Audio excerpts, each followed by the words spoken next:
سڵاوتان لێبێ و ئەم کاتە و هەموو کاتێکتان باش. بیسەرانی خۆشەویست هاتینەوە لاتان لە بەرنامەیەکی تری لاپەڕا لە ڕادیۆی دەنگی گەل. تەوەری سەرەکی ئەمجارەی بەرنامەکەشمان گرێدراوی بەرنامەی هەفتەی ڕابردووە کەوا لەسەر بابەتی ئابووری بوو. ئەم بەرنامەیەش وەکو بەشی دووەم هەر لەسەر بابەتی ئابووریە بە میوانداری هەواڵ زەروان شەماڵ گەریلای یەکینەکانی پاراستنی ڕۆژهەڵاتی کوردستان یەرەکە. هەواڵ زەروان زۆر بەخێربێت. سپاسکردنەوەش بکرێت. هەر بژیت. هەواڵ زەروان هەفتەی ڕابردوو کۆمەڵە بابەتمان باس کرد لەسەر مەسەلەی ئابووری و ئابووری لە بابەتی کۆمەڵگەدا و لە بابەتی ژندا و یعنی لە بە شێوازێکی مێژووی باسمان لێ کرد. ئێستا باسەوە بکەین یان پرسی دەستپێک لەوە دەست پێ بکەم لە کۆمەڵگەی کوردیدا ئابووری بە چی شێوازێکە؟ بێگومان ئەم مانگی شەهیدانە لە لاتینیەکەی کە گوڵان لە ڕۆژهەڵاتی کوردستانەوە ئیران دەبێتە ئۆردوبەهەشت. ئەم مانگی شەهیدانە. ئەم هەموو شەهیدێ کە مانگی گوڵاندا گیانی پاکیان بۆ ئازادی، بۆ ئەکێوی، بۆ حرمەت و حزور و حەسیەتی ئینسان گیانیان داشکردنە هەمویان بەبیرتینن. بە تایبەت شۆڕژگەرین و بەرخودێرین زۆر گەورەین گەلەکەمان فەرهاتۆی کیلی مامۆستە گەورە و ڕوحدار و ڕوفسووکمان مامۆستە فەرزاد کەمانگەر هەواڵ ناخ و دل و هەرکین و با و وەک شێرکۆ بێکەس گوتی هەواڵ شیرین ئەلەمهلی هەواڵ ڕۆناهیمان هەواڵ عەلی حەیدەریمان و هەواڵانی تری هەواڵ ئاگیتمان و لە مانگی گوڵاندا شۆڕژگەرین گەورەی تورکیا سێدارە کران دەنیز گێزمیش حوسەین و هەواڵانی لە هەمان کاتا دەشێشی گوڵاندا بۆ ڕێبەرا بۆ تەژید و پێداگیریە لەسەر ڕێبەرا بۆ گیانی بە ئاگر بەخشی هەواڵ مەحمەد ئەسڵانمان کە لە زیندان دەژێر چاودێری دکتۆران بۆ دەژێر چاودێری جەندەرمەی فاشیستی داگیرکەری دەوڵەتی تورکا ڕۆژێکی وەک شەشی گوڵان کە لە ڕۆژی سێدارەکردنی دەنیز گێزمیش و ئەوانە شەهید بوو. هەموو ئەم شەهیدانە شەهیدی ماگوڵان لە هەمان کاتە دەنگ و ئاواز و ڕەنج و تێکۆشێر و فەرماندارە هونەر و ئاوازی چیای کوردستانمان هەواڵ شەهید ئۆزان مزگین هەمویان بەبیرتینە و بەژنێ خوا لە بەرامبەریەوان دەکەوین. بێگومان گرێدای بە پرسی پێشووتریش کە لە میژوودا باسی ئابووریمان کرد لە کۆمەڵگەیەکاندا کۆمەڵگەی کوردیش بەگشتیش بەرک و کۆمەڵگەیەکی دێرین و تاریخیە. لێرە شێوازی بەرهەمهێنان و شێوازی ئابووری سیستەمی ئابووری کۆمەڵگەی کوردی لە سەرەتا لە بەناغەی شێوازی ئابووریدانانی سروشتی پێکات و سروشتی جواکی چۆنە کە لە تاریخمان باسی قڵام دکن و قابلە دکن و دواتر کە ماڵبات و عەشیرەت و تایفێ و هۆز و خێل و ئەمانە سەرنجمان بدنێ کە ئەساس لە کۆمەڵگەی کوردیدا بەناغەی ئابووری هەوبەشمان هەیە. کۆمەڵگەکەمان هەرچەند کەوتوبە ژێر شێپۆلی ملکێتی تایبەت و دەسەڵات و ئابووری دەستە سەرکرا و ملک و ماڵی دەستە سەرکراویش لە بەناغەی خۆیدا کۆمەڵگەی کوردی ئەتوانیە جارێک تریش لەناو ئەم هەموو شتانە ئابووریەکی هەوبەش بیپارێزە و هەر بەردەوام بەلێ.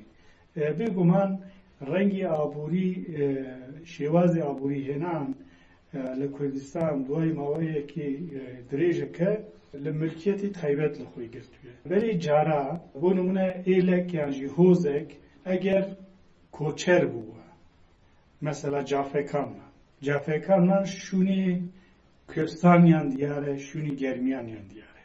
ئەم شوونی کوێستان و گەرمیان یەک کەس نییە یە مەجموعە گشتی ئەو عەشیرەتەیە کە ئەم عەشیرەتەی مە دەزانن تقریبان لە 52 زیاتر تایفە پێکتی ئەم تایفەنە هەر یەکیان بە حەزاران ئەندامی هەیە کە ئەم کۆمەڵگەی مەجموعە گشتی بە شێوازێکی لە ناو یەکدا و پێکەوە لەناو ئابووریەکی و دانستاندنێکی ئابووری هەوبەشتایە. دەبێت کە ڕەنگی ماڵبات بە ماڵبات بناماڵا بە بناماڵا کۆمەڵێک فەرق و جێهێوازیان لەناو هەیە. هیارارشیەکی وا بڵێن لەژێژبەر هیارارشیە سەپاندنی دەولەت و دەسەڵات و ئەم شێوازانە لە هیارارشی کوردیشدا ئەم پێک هاتوویە.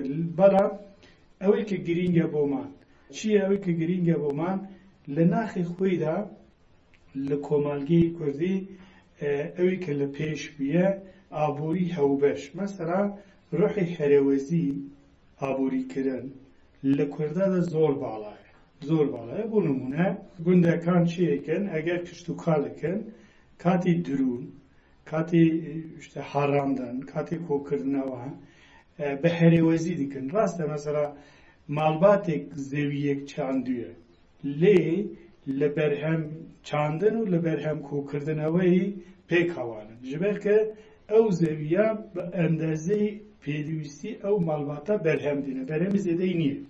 لە شێوازی هێناندا یان لە شێوازی ڕەنجدایندا هەوبەشە یەکەم بابەتە زۆر گرینگە. بابەتی دیکەشیمان هەیە کە ئەویش لە کۆمەلگەی کوردیدا بۆ نمونە لە ئەمڕۆی جیهانماندا بە میلیۆنە زیاتری ئینسان بێکار. دەردێکی گەورەی ئینسانایی بێکاریە، ژبەر کە بێکارە، ژبەر کە بێکارە بێنانە.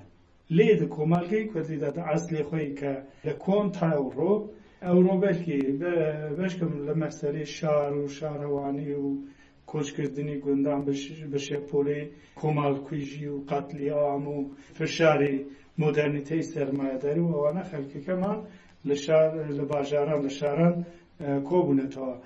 بەڵام دیسا لە باژارەکان چیان کردونە؟ خۆیان لە شوێنێک، لە گەڕێکێک، لە شەقامێک، لە کۆڵانێک خۆیان کردوێ. بۆچێ؟ بۆ ئاگاهیان لە یەکتر بن. یعنی کۆمەلگەی کوردی لە سەرەتا هەدەفی وا بووە لە ناو کۆمەلگەکەی خۆیدا ئێتراما عەشیرەتێکە، هۆزێکە، تایفەیەکە، ماڵباتێکە دەستور نەدانە کە کەسێکی بەرسی بە.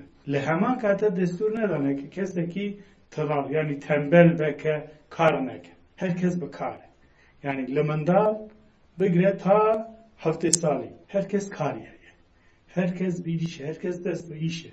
بۆیە شێوازی کارکردنمان کۆلێکتیفە، شێوازی سەرفکردنمان مەزەختنمانیش بە هەمان شێوازی کۆلێکتیفە لە گۆری پێویستی ئەندامانی کۆمەڵگە.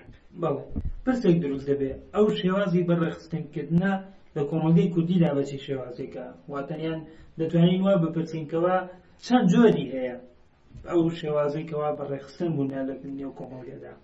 بێگومان ئەمە بۆ وەڵامیان پرسیارە شێوازێک ڕابردوویە کە کۆمەلگەمان نەکەوتبوون لەژێر شەپۆلی ئەم دەسەڵات و هیەرارشی توندی ملکێتی تایبەت. بێگومان وەکە جەژنەکە هەموو کۆمەلگەکەمان هەوبەشی و لەگوڵ بە پێی پێویستی خۆیانیش لە ئەنجامی بەرهەمهێنان سوود وەردەگرت. ئەمانە بە چەند شێوازە. بۆ نمونە بنەماڵەیانیانژی بەشێکی کۆمەلگەکەمان ئەگەر ئاژاڵدار بە، بەشێکی کۆمەلگەمان ئەگەر کشت و کاڵە زیرعاتە، بەشێکی کۆمەلگەمان ئەگەر بە پێویستی بۆ ڕۆژانە و کێلاندن و ئەسن و گیسن و ئەم شتانە کە خەریکە، بەشێکی کۆمەلگەمان لە کۆکردنەوەی گژوگیایی سروشتی و خۆزایی و ئەمانە کە ڕاهاتوویە بە پێی جۆرافیەکەی کە لێ دژی. چونکە پێویستە لە بیرمان نەچێ فۆرمولێکی ئەوەمان لە ئابووری شێوازی ئابوورهێنانی کۆمەلگەی کوردی نییە. یعنی هەموو شوون وەکی یەکە، نا وا نییە. گەرمیانەکان مەسەلا لە خەتی گەرمیان بە جۆرەیەکی ئابووری دەکرێت، لە شاخەکان لە کوێستانەکان بە شێوازێکتر دەکرێت، لە بنارەکان بە شێوازێکتر دەکرێت. بۆیە فۆرمولێکی ئەوەمان یەکڕەنگی نییە. بەڵام هەوبەشبوونی ئەساسیەکەی لەکورە، هەوبەشبوونی ئەساسیەکەن تا لە گوندی چەرمۆ بگرن، لە حەسوونا بگرن، تا ئەوروخۆمانیش شێوازی بەرهەمهێنانی کۆمەلگەی کوردی لە ناخی و شێوازەکەی شێوازەکەی توانن بەڕەحەتی بە ئاسانی ببێژن کە شێوازەکەی بەرهەمێنانی هەوبەشە بۆیە جوڕەهایی مەسەلە بازرگانی لە ناو ئابووریماندا هەیە بازرگانی نا ئێستا ئەو بازرگانی کە بۆ زیاتر خازانج بۆ زیاتر کار بوو بەڵام جارە شێوازی بازرگانیمان چ بوو شێوازی بازرگانیمان پەوگواردن بوو دیسا بازارمان هەیە بوو دیسا شارمان هەیە بوو مەسەلا ئەوە نییە کە ئەمە لە شار یەکەم جار نازانم لە کوێ دۆزرا ئەتر شارەکان هەر لەور بوون لە سومێرەکان بوونان لەور ناوان نییە مەسەلا ئێمە پێ دەزانن کە پێش سومێرەکان بە چەند هەزار ساڵ پێش سومێرەکان لە گەلێک شوێنی کوردستان جۆرافیای کوردستانی ئێستا شار دۆزرانەتەوە شوون دۆزرانەتەوە کە 5,000-6,000 کەس لێ دژی شوێنێکی 5,000-6,000 کەس لێ بژی ترەوە دێ گون نییە ئەوە شار سیستەمەکەی هەیە بڕێخستنکردنی میماریەکەی ئاوڕوو و ئاوهێنانی دامەزراندنی ئەمەە هەموو جۆرها شێوازی هەیە باش ئەو تاگەراییکەوە ئێستا لە ڕۆژی ئەمڕۆدا بڵاو بۆتەوە کەوا هەرکەس مڵکێتێکی تایبەتی هەیە یان شێوازێکی بەرهێنانی تایبەت بە خۆی هەیە یان شتانێک هەیە تەنیا بۆ خۆی کۆی دەکاتەوە سەرچاوی ئەوە لەکوێوە دێت لە کللتوری جوداوە دێت کەوا تێکەڵی کللتوری کوردی بووە یان لە مەسەلەی ئاینیەوە دێت یان لە مەسەلەی شێوازی گۆڕانکاری لە ژیاندا دێ ئەو شێوازە تاگەرایی لەکوێوە سەری هەڵداوە بێگومان ئێستای کایمە باسی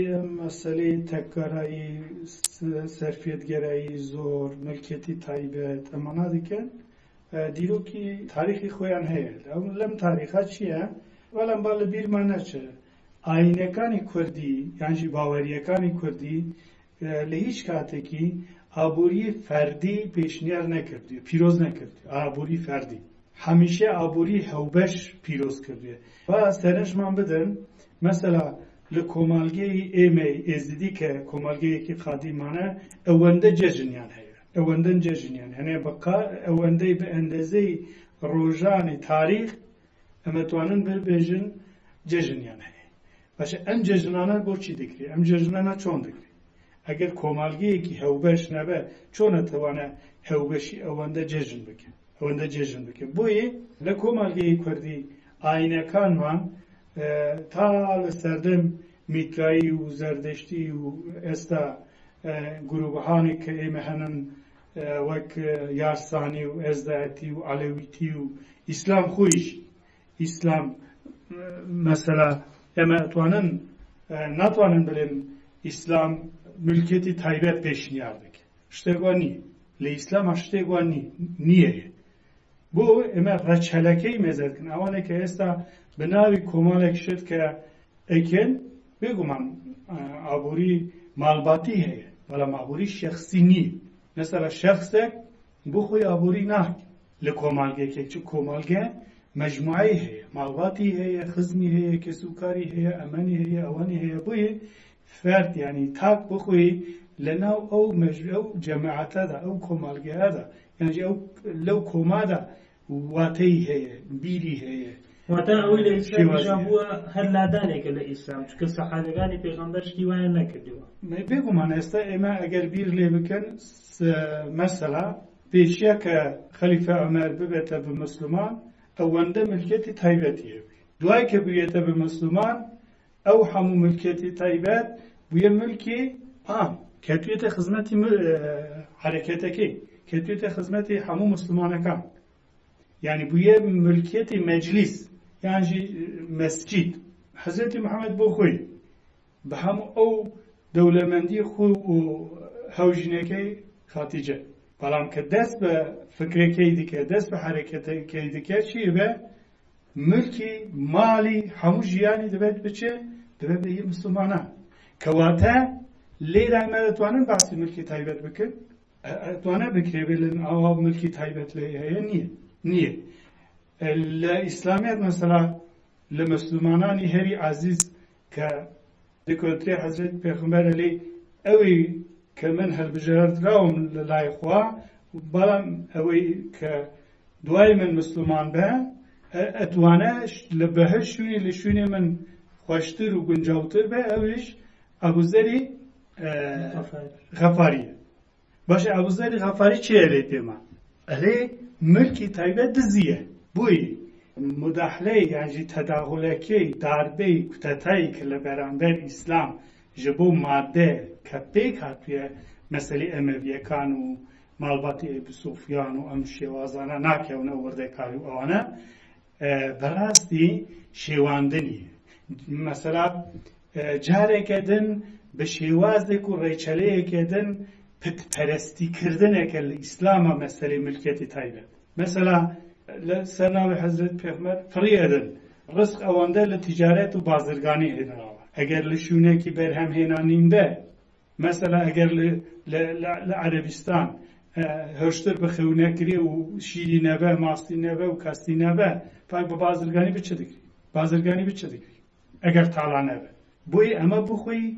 نهقیه سکایتی کردنه به او کمالگانی دیروکی به چند و اخلاق و میجی و کمالگانی دیروکی بوی که بگرنه تسر کردستان خومان مثلا زردشت اما بحثی زردشت دکن زردشت چی پیروز کردویه؟ چی پیروز کردویه مثلا؟ برهمهێنانی کۆلێکتیڤ پیرۆز کردووی وەک جەژن بینیە بۆی مەسەڵ لە کوردستانە لە هەموو ئاینەکانی ئەم هەمبەشی تاریخی دیروکی کوردستانە بە سەرنجمان بدەنێ هەموو ساڵێکی مانگی بەهار و مانگی پاییز بەخشین هەیە جەژنانی بەخشین هەیە جەژنانی خواهانکار هەیە شتە لە کۆمەلگەی یزدی بە شێوازێکترە لە کۆمەلگەی عەلەوی بە شێوازێکترە هەر لە کۆمەلگەی خولی خۆمان سونی مسلمانەکان شێوازێکترە بۆ نمونە ماڵباتەکان مردویان دەمرن هەموو ئێواری ئینیەکان بەشی مردوو خواردنێتر پێویستی هەر شتێک بە دەردەخەن ئەن بۆ دراوسەیەک جیرانێک هەوسەیەک ئەم بۆ فەقیرێکی گوند و ئەم بۆ شوونێکێتر بۆی دەبن پارێ دەکەن ڕزقی ئەو کەسای کە مردویە ڕەنجی هەیە لەناو ئەو ملکی یانجی ئەو بەرهەمی گشتێکە لە وەرمایە حەقی ناخوری حەقی بۆ کۆمەلگەدا بەشتەکری چونکی ڕەنج لێ هەیە ڕەنجی بەردەوامی لێ سەرنجمان بدەنە لێرە ملکیت پیرۆز ناکری چی پیرۆز دەکرێ ڕەنج پیرۆز دەکرێت باشە ئەمە زەروان کۆمەلگەیە کە ئەوەندە دەوڵەمەندە ئەوە ناکردورێکی دەوڵەمەندی هەیە چۆنەکە ئێستا بۆ شێوازە گۆڕدراوە بێگومان ئەوە مەژارێت بۆی پێویستە ئەمە باش نقاش بکەن بەڕاستی فەردگەرایی و ملکێتی تایبەت کام کۆمەلگە ڕزگار کردوویە ئەم هەموو شەڕ و قەیران و وەلوەلە و هەڵحەلەی کە لە دنیا هەیە با بیر لێ بکە مەسەڵە مسلمانێک وا باوەڕ دەکە کە وا ئیمان پێ دەکە کە ملکی خوایە بواتە ملکی گشتیە چونکە خوا بۆ کەسێک تەنها نییە بۆ گشتیە تو تەنها ئەتوانی ڕزقی بژینی ڕۆژانەی خۆی لە ملکی وەربگری لە ملکی گشتی وەربگری ناتوانی زیاتری لێ وەربگری چونکە لە هەموو باوەریەکان زیاتر وەرگرتن حرام کردیە بە دزی پێناسە بۆ کرد دزی مەکە ئەو قازانشوازیە دزیە بۆی لە هەموو دینەکان وایە مەسەڵە خریستیانەکان وانییە مەسەڵە وەکی کاریکاتۆرێکی ترامپ چی دوای کە ئەم مردنی کۆچکردنی پاپا خۆی بە بەرەندامی پاپا ئەیبیت باشە حەزرەتی عیسا ملکی تایبەتی لەکوێ بوو جەماعەتەکەی حەزرەتی عیسا ملکی تایبەتی لەکوێ بوو دایکی حەزرەتی عیسا ملکی تایبەتی لەکوێ بوو مەیرەم و نازانم هەموو ئەو هەورەیانی حەزرەتی عیسا ملکی تایبەتیان لەکوێ عەزیز پاوڵۆس ملکی تایبەتی لەکوێ بوو کە ئێستا خریستیانەکان کە ئەو خاچی کە حەزرەتی عیسا پێ هەڵوەسترا و شەهید کرا لە بالی هەموویان لە ئێستی هەموویاندایە وانییە ماش دەکەن پێی ئیمان دەکەن بەڵام هەمووشی ملک پەرەستن شۆڕەشی حەزرەتی عیسا کە هەستا یەکەم جار لە بەرامبەر ملکی تایبەت نەبوو کە جوولەکان شوونی عیبادەت کردبوویان بازار شوونی بازار یەکەم ڕەفلەکسی حەزرەتی عیسا لە بەرامبەر ئەمە بوو بواتە ئەگەر کۆمەڵگەکان بەڕاستی ئەوانێکی ئیمان بە ئەم مەسەلاناتینەن کێمێک بخۆیاندا بچن ئەوانەی بزانن کە مەسەلەی ملکی تایبەت مەسەلەیەکی زاربەیەکی جدی گەورەیە لە بەرامبەر خولی باوەری خۆیە. ئەو باوەریە کە مەسەلا لەسەر ماڵەکەی ئەنوویسە ئەلێ ملکی خوایە. بەڵام مسلمانێک بچێ بڵێ بابە وەڵڵاهی من با 5 ڕۆژ لە ماڵی تۆ بمینم ئەلێ ناگەوە یە خۆمە. ئەمە تۆ نووسێتی خوایە، منیش عایتی خوامە، ناکۆکیە بووی نقاش نییە لەسەر ئەمە، نقاش نییە لەسەر ئەمە. ئەنجا فێلەکە ترەکەن، چۆنەکەن؟ فێلەکە ترەکەن، ملکی تایبەت ناکەن، ملکی گروبی دەکەن، بخۆیان جەماعەتێک ساز دەکەن، مسلمانەکانی تر. یعنی ئەمە مەسەلەی ئیسلامدا بە تایبەت مەسەلەی مسلمان فەڵان نییە کە کەسی برسی بە نانی نەبە لەوەر هیچ مسلمانێک مسلمان نییە. لە ناو جەماعەتی لە گوندێکی مسلمان کە دەژین ئەگەر کەسێکە برسی هەبە لەوەر مسلمان نییە، چونکی برسیان هەیە، زولم لێکراویان هەیە. باشێک ئەوانێک کە ئابووری گروبی چێ دەکەن لەگەڵ ئابووری بازاری سەرمایەداری قاپیتالیزم ئێستا لە پشتپێرکیدانە بە مارکێتی خۆیان، بە ئونیڤەرسیتەی خۆیان، نەزان بە چکی خۆیان، بە دوکانی خۆیان، بە کارگەی خۆیان، وانییە ئەمانش جۆرەیەکە تری ملکی تایبەتە. با لە بیرمان نەچێت، چونکە ئەوان حتا کەس نەچێ بۆ ملکی تابعیان نەبە هیچ پێ ناکە، هەوبەش ناکە. بۆیە لێرە پێویستە ئێمە وەکو ئیماندارانی ڕێگەی مۆدەرنیتەی دەموکراتیک و حرەکەتی ئاپۆی کە ڕێبەر ئاپۆ ئەلێ چێ من کۆمینارێکی دەموکراتیک، کۆمینار یان کۆمینی دەموکراتیک.